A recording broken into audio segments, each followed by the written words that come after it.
Govinda Greens, premium and limited plots, prime location, destination that define your status. In front of Ames, Govinda Greens.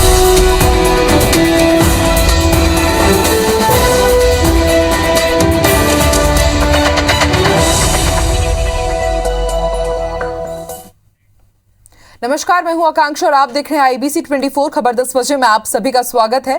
अब देखते हैं खबरें विस्तार से। तो यूपी के महोबा में प्रियंका गांधी के साथ सीएम भूपेश बघेल भी शामिल हुए। सीएम भूपेश बघेल ने छत्तीसगढ़ में हुए कांग्रेस सरकार के कामकाज और योजनाओं का बखान किया और बीजेपी को भी जमकर घेरा। उन्होंने कहा कि आजकल यूपी में कांग्रेस की हवा चल रही है। एक समय था जब जाति के आधार पर वोट पड़े, एक समय आया जब धर्म के नाम पर वोट पड़े। सवाल इस बात का है कि जनता को आखिर क्या मिला। प्रियंका गांधी अब प्रतिज्ञा लेकर आई है कि किसानों से 2500 रुपए क्विंटल में धान और गेहूं खरीदेंगी। हमने छत्तीसगढ़ में किसानों के कर्ज माफ किए। 3/4 बहुमत मिलते ही हमने किसानों और गरीबों के लिए काम शुरू किया। अब यूपी के किसानों का कर्ज माफ होगा। ये लोग गौमाता की पूजा करने वाले लोग हैं, लेकिन गौशाला चलाने वाले लोग मोटे हो रहे हैं और गौ माता पतली हो रही है। पूरे हिंदुस्तान में कोई सरकार गोबर नहीं खरीदती, लेकिन हमने गोबर खरीदी भी की। वहीं प्रियंका ने अपने संबोधन में सीएम भूपेश बघेल की तारीफ की और केंद्र और यूपी सरकार को घेरा। ये सारे काम हमने छत्तीसगढ़ में किए। ये तो गौ माता के पूजा करने वाले लोग हैं, लेकिन आजकल गौशाला में गौशाला चलाने वाले मोटे हो रहे हैं और गौ माता दुबली हो रही है। जो आवारा पशु की समस्या है उसको दूर करने के लिए जो छत्तीसगढ़ में मॉडल है वही हम यहाँ पे भी करवाएंगे। अमेरिका की फैक्ट्रियों की फोटो लगाते हैं अपने विज्ञापनों में, आंध्र प्रदेश के बांध की फोटो लगाते हैं, तो इनको तो कोई परवाह ही नहीं है कि सच्चाई बोलनी चाहिए जब जनता के सामने आते हैं। नगरीय निकाय चुनाव की तैयारियों को लेकर राज्य निर्वाचन आयुक्त ठाकुर राम सिंह ने आज मान्यता प्राप्त राजनीतिक दलों के प्रतिनिधियों के साथ बैठक की। इस बैठक में BJP, Congress, BSP, SP, NCP और जनता कांग्रेस पार्टी के प्रतिनिधि शामिल हुए। बैठक में राज्य निर्वाचन आयुक्त ने सभी दलों के प्रतिनिधियों से आदर्श आचार संहिता, चुनाव के नियम निर्देश और कोविड प्रोटोकॉल के पालन पर विस्तार से चर्चा की। सबसे ज्यादा जोर चुनाव प्रक्रिया के दौरान कोविड प्रोटोकॉल के पालन पर दिया गया। सभी दलों को निर्देश दिए गए कि चुनाव रैली, सभा और जुलूस में कोविड प्रोटोकॉल का ध्यान रखा जाए। साथ ही नामांकन के समय प्रस्तावक और उम्मीदवार का डबल डोज वैक्सीनेटेड होना अनिवार्य किया गया है। सभी प्रतिनिधियों को आदर्श आचार संहिता के कड़ाई से पालन करने के भी निर्देश दिए गए। मान्यता प्राप्त राजनीतिक दलों की बैठक बुलाई थी। सभी दलों के लोग उसमें उपस्थित हुए और उनको विस्तार से निर्वाचन प्रक्रिया की जानकारी दी गई। चाहे प्रचार के दौरान चाहे रैली हो, आम सभाएं हों, जुलूस हों, उन सभी में कोविड प्रोटोकॉल का पालन सुनिश्चित कराया जाएगा। छत्तीसगढ़ के 10 जिलों में नगरीय निकाय चुनाव की घोषणा के साथ सभी दल अब तैयारी शुरू कर चुके हैं, लेकिन भाजपा के चुनाव प्रभारी, निकाय प्रभारी और निकाय सह प्रभारी की लिस्ट पर राजनीति शुरू हो गई है। लिस्ट को लेकर भाजपा में अंदरूनी कलह के आरोप लग रहे हैं। इस पर कांग्रेस ने भाजपा से पूछा है कि इस पूरी लिस्ट में दिग्गज आदिवासी नेता नंद कुमार साय कहां हैं। निकाय चुनाव के लिहाज से दुर्ग सबसे महत्वपूर्ण जिला है, लेकिन यहां के दिग्गज नेता विजय बघेल, प्रेम प्रकाश पांडे, सरोज पांडे कहां है। कांग्रेस के आरोप पर नेता प्रतिपक्ष धर्मलाल कौशिक ने कहा कि पार्टी के तमाम नेता एकजुट और मजबूत होकर नगरीय निकायों में जीत के लिए काम कर रहे हैं। उन्होंने दुर्ग जिलों में ही तैनात सभी दिग्गजों के नाम गिनाते हुए पूछा कि यहां और भी कोई दिग्गज छूट रहे हैं क्या। नगरीय निकाय चुनाव के लिए पार्टी की तरफ से 22 दिग्गज नेताओं को नियुक्त किया गया है। इसमें धर्मलाल कौशिक, बृजमोहन अग्रवाल, अजय चंद्राकर, केदार कश्यप, अमर अग्रवाल, संतोष पांडे जैसे नाम शामिल हैं। दुर्ग में सभी दिग्गज नेता वही हैं। धर्म कौशिक उसमें है, बृजमोहन अग्रवाल उसमें है, संतोष पांडे उसमें है, शिवरतन शर्मा वहां है, भूपेन्द्र सवन्नी वहां है, और उसके बाद तो एक केवल आपका बीरगांव का है तो अजय चंद्राकर है। अब मुझे लगता है कि प्रदेश में और इससे बड़े दिग्गज नेता कोई बचे होंगे तो आप लोग सुझाव मुझे देना। कल उन्होंने सूची जारी की प्रभारियों की, वो सूची बोल रही कि उनके यहाँ गुटबाजी है। दुर्ग जिले में 3 निकायों में चुनाव है, लेकिन सरोज पांडे क्या उस सूची में आपको दिखे हैं कहीं? क्या उसमें विजय बघेल दिखे हैं उस सूची में? क्यों नहीं है? तो घुटी लड़ाई के कारण ही नहीं है ना। प्रेम प्रकाश पांडे जी हैं उस सूची में नहीं है। छत्तीसगढ़ में होने वाले निकाय चुनाव में सेंटर ऑफ अट्रैक्शन है दुर्ग जिला, जहां 3 नगर निगम और 1 नगर पालिका का चुनाव होना है। इसके लिए राजनीतिक दलों ने ताकत झोंक दी है और प्रभारी पर्यवेक्षक नियुक्त कर दिए गए हैं। 3 दिसंबर को नामांकन का अंतिम दिन है। ऐसे में राजनीतिक दलों के पास अब प्रत्याशी तलाशने के लिए कम समय है। दुर्ग जिले के प्रभारी मंत्री मोहम्मद अकबर और भिलाई नगर निगम चुनाव में कांग्रेस पर्यवेक्षक गिरीश देवांगन ने भिलाई निगम के 70 वार्डों के दावेदारों से आवेदन लिए। उन्होंने प्रत्याशियों से मुलाकात कर 1-to-1 चर्चा भी की। भिलाई नगर निगम के 70 वार्ड, भिलाई चरौदा नगर निगम के 40 वार्ड, रिसाली नगर निगम के 40 वार्ड और जामुल नगर पालिका परिषद के 20 वार्ड में चुनाव होने हैं। कांग्रेस ने जिताऊ उम्मीदवार को टिकट देने की प्रक्रिया शुरू कर दी है।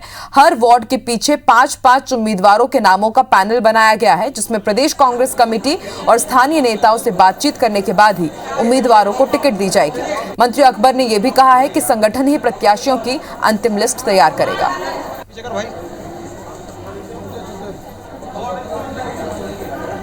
जो चुनाव लड़ना चाहते हैं उन्होंने आवेदन भी दिया है, अपना बायोडाटा भी दिया है। उसको हम लोग देख कर और जानने का प्रयास किए हैं कि कौन कितने समर्थकों के साथ आया है। सबसे बड़ी बात यह है कि जनता में छवि अच्छी हो और दिखना चाहिए कि जनता के लिए कुछ काम करते हैं।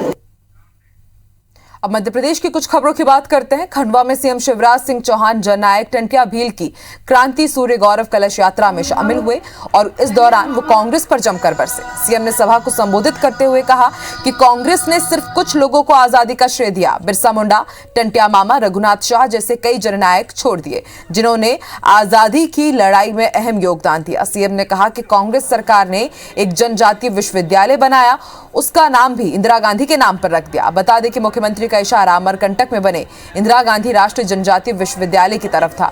सीएम ने कहा कि बीजेपी सरकार अब टंट्या मामा का सही इतिहास पढ़ाएगी और पाताल पानी को एक नए तीर्थ के रूप में विकसित करेगी। साथ ही बताया कि पाताल पानी रेलवे स्टेशन का नाम टंट्या भील के नाम पर रखने के लिए केंद्र सरकार को पत्र लिखा गया है और इंदौर में बन रहे ISBT बस स्टैंड का नाम भी टंट्या भील के नाम पर ही रखा जाएगा।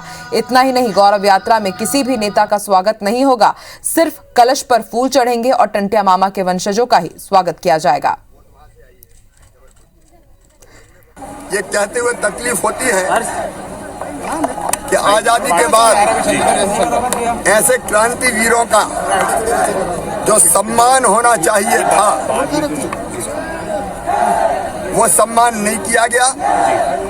इतिहास में उनका नाम नहीं लिया गया, केवल एक खानदान को ही महिमा मंडित करने का काम किया गया। बढ़ती महंगाई को लेकर देश भर में आंदोलन चला रही कांग्रेस ने आज जबलपुर में रामधुन यात्रा निकाली। जबलपुर के अंबेडकर चौराहे से शुरू हुई इस पदयात्रा में कांग्रेस पदाधिकारी गाजे बाजे के साथ रामधुन गाते नजर आए। पदयात्रा में शामिल प्रदेश सरकार की पूर्व मंत्री और कांग्रेस नेत्री कौशल्या गौटिया ने महंगाई के मुद्दे पर देश और प्रदेश की सरकार को जमकर घेरा और कहा कि कांग्रेस इस रामधुन यात्रा के जरिए देश और प्रदेश की सरकार को नींद से जगाने की कोशिश कर रही है।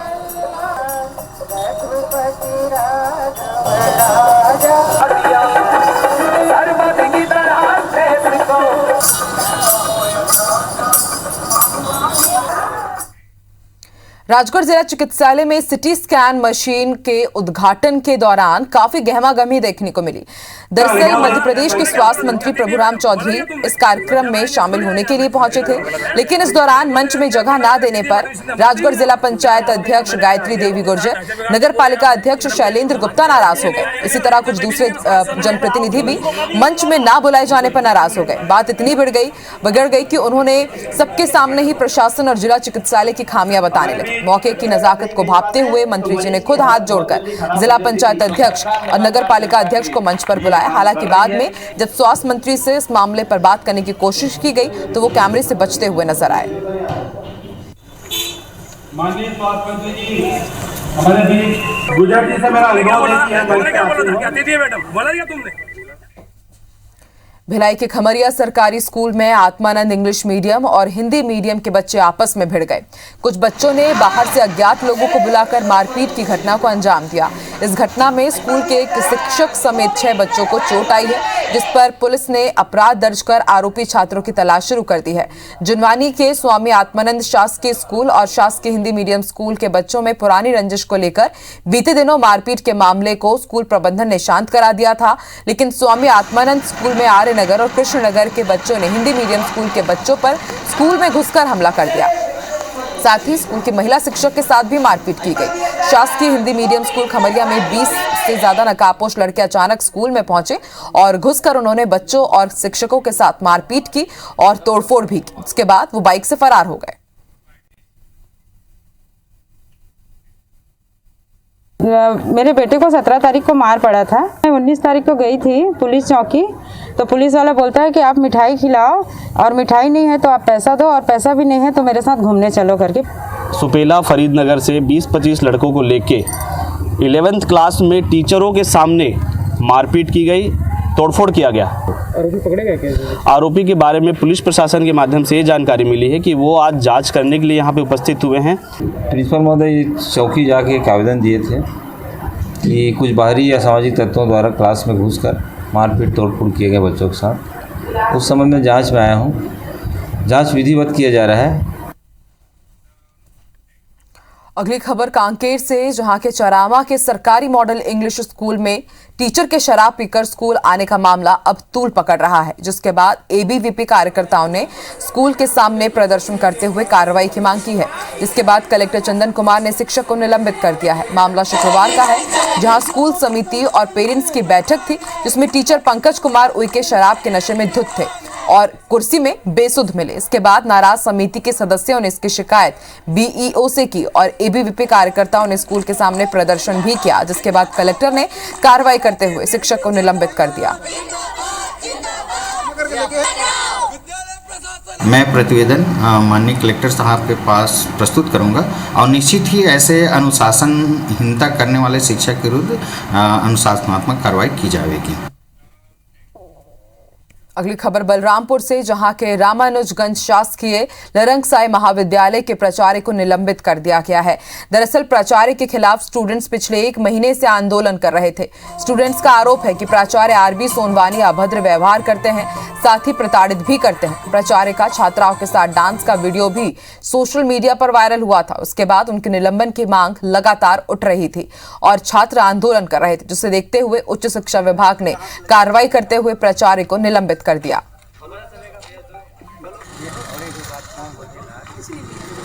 सीतापुर में विकासखंड स्तरीय युवा महोत्सव में खाद्य मंत्री अमरजीत भगत मुख्य अतिथि के तौर पर शामिल हुए। इस मौके पर युवाओं ने 22 विधाओं में कला का प्रदर्शन किया। खाद्य मंत्री अमरजीत भगत ने कहा कि युवाओं की प्रतिभा को निखारने के लिए हमारी सरकार संकल्पित है। अमरजीत भगत ने यह भी कहा कि छत्तीसगढ़ राज्य में नई फिल्म नीति बनने के बाद बहुत सारे लोग अब फिल्म उद्योग में काम करने का मन बना रहे हैं। उन्हें मौका भी मिलेगा, जहां नेशनल अवार्ड जीतने वालों को 1 करोड़ और अंतर्राष्ट्रीय अवार्ड प्राप्त करने वालों के लिए 5 करोड़ तक का पुरस्कार मिलेगा। इसके अलावा उन्होंने सीतापुर नगर पंचायत को 2 करोड़ रुपए से अधिक के विकास कार्यों की सौगात दी।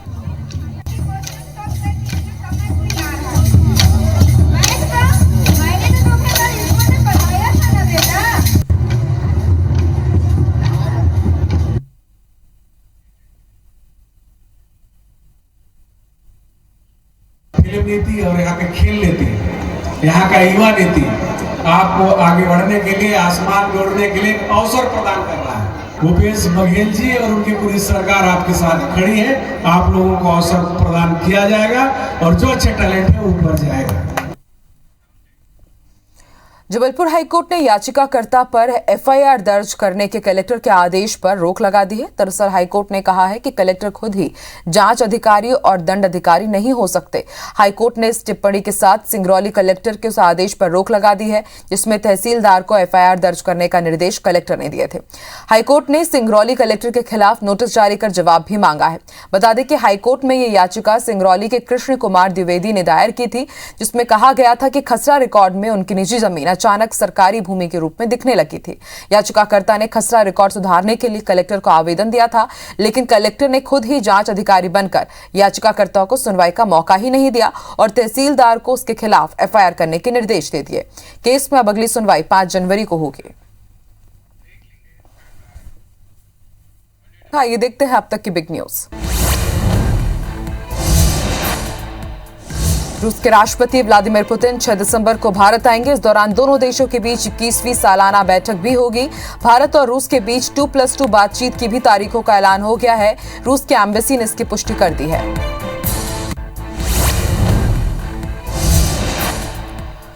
दक्षिण अफ्रीका के बाद इजराइल और बेल्जियम में भी कोरोना का नया वेरिएंट मिला है। इसके बाद Britain, Austria, Canada, France, Germany, Italy और नीदरलैंड ने अफ्रीकी देशों से आने वाली फ्लाइट्स पर बैन लगा दिया है। वहीं अब अमेरिका, सऊदी अरब, श्रीलंका, ब्राजील समेत कई देशों ने भी अफ्रीकी देशों की फ्लाइट पर बैन कर दिया है।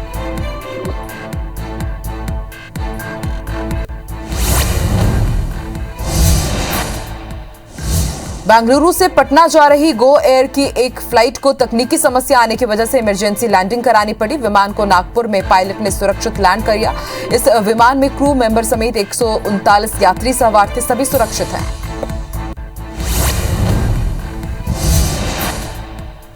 आरजेडी के राष्ट्रीय अध्यक्ष लालू प्रसाद यादव की शुक्रवार को तबियत अचानक बिगड़ गई, जिसके बाद उन्हें दिल्ली के एम्स में भर्ती कराया गया।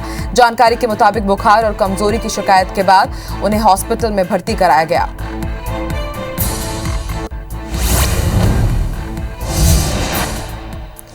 देश के सबसे गरीब 3 राज्यों में झारखंड भी शामिल है। राज्य की करीब 43% आबादी गरीबी में जीवन जी रही है।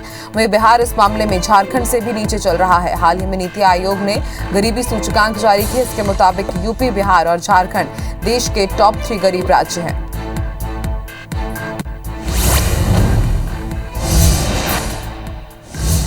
कोरोना वायरस के नए वेरिएंट ओमिक्रॉन के चलते महिला क्रिकेट वर्ल्ड कप के क्वालिफाइंग मुकाबले रद्द कर दिए गए हैं। कोरोना के बढ़ते मामलों को देखते हुए आईसीसी ने यह फैसला लिया है।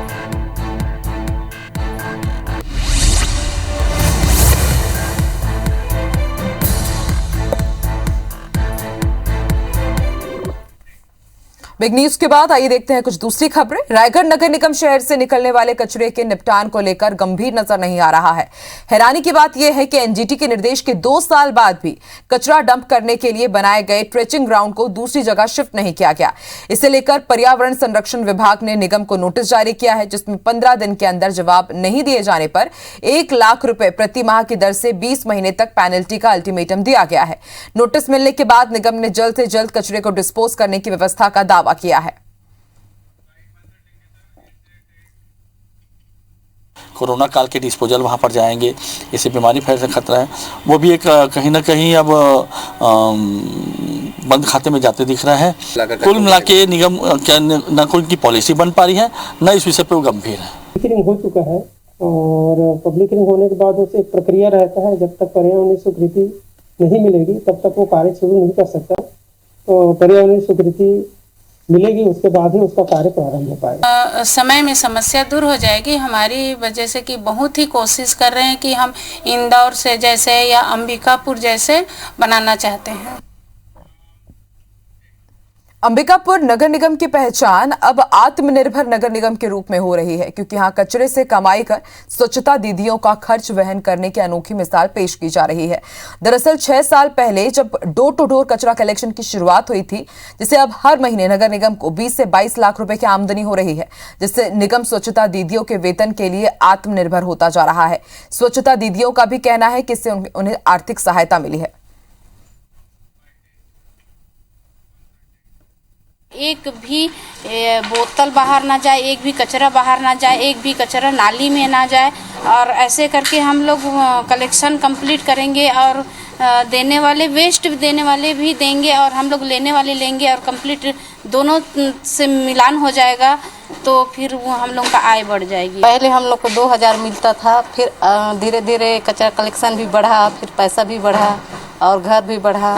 बोतल से भी आ जाता है कमाई, और डिस्पोजल भी बेचते हैं, खाद भी बेचते हैं। गीला कचरा का खाद बनाना, फिर उसे सेल करना, और प्लास्टिक बेच के फिर उसे उस इनकम को समिति के माध्यम से जो इन्होंने काम शुरू किया था उसको आज एक मजबूत समिति के तौर पे प्रस्तुत किया है और ये पूरे देश के लिए एक उदाहरण है।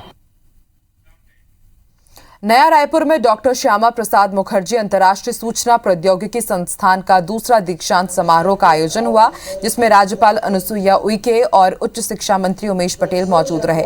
IIIT के दूसरे दीक्षांत समारोह में करीब 250 विद्यार्थियों को डिग्री दी गई। वहीं शानदार प्रदर्शन करने वाले 4 छात्रों को गोल्ड और 4 छात्रों को सिल्वर मेडल दिया गया। इस समारोह में IIT खड़गपुर के पूर्व निदेशक और AICTE के पूर्व अध्यक्ष प्रोफेसर दामोदर आचार्य वर्चुअली मौजूद रहे। दीक्षांत समारोह के बाद राज्यपाल ने सभी विद्यार्थियों को उज्जवल भविष्य की बधाई दी और कामना की और शोध कार्य पर ज्यादा फोकस करने की अपील की। वहीं उच्च शिक्षा मंत्री उमेश पटेल ने बच्चों के प्लेसमेंट और टैलेंट को लेकर कहा कि इनका फायदा पूरे छत्तीसगढ़ को मिलेगा। वहीं मेडल और डिग्री मिलने पर छात्र भी बेहद खुश नजर आए। तो मैंने यही कहा कि डिग्रियां प्राप्त करना ही सब कुछ नहीं होता। जीवन में कुछ कर गुजरने के लिए, एक देश के लिए, समाज के लिए भी मतलब एक उद्देश्य होना चाहिए और उसके अनुसार अगर आप काम करेंगे उसी उद्देश्य को लेकर तो ही तो आप ये सफल आपकी डिग्री मानी जाएगी। वो एक ना सिर्फ छत्तीसगढ़ का बल्कि पूरे देश का प्रतिनिधित्व करेंगे और हो सकता है इनमें से कई लोग विदेश में भी हमारे देश का नाम रोशन करें। तो सबको बहुत बहुत बधाई। मुझे बहुत अच्छा लग रहा है कि मुझे डिग्री मिली है और यहाँ से प्लेसमेंट और हमें जो ज्ञान मिला है वो बहुत अच्छा मिला है। तो हम चाहेंगे कि हम देश के लिए जो भी हमारी तरफ से कंट्रीब्यूशन हो सके। बहुत खुशी है, 1 साल के बाद हमें डिग्री मिल रही है। So we are really happy. Actually हम चाह रहे थे कि ऑफलाइन ही हो कॉन्वोकेशन, तो वी आर वेरी हैप्पी और like being graduated from such a premium institute we are very happy. इस बुलेटिन में फिलहाल इतना ही। आप देखते रहिए IBC 24। नमस्कार।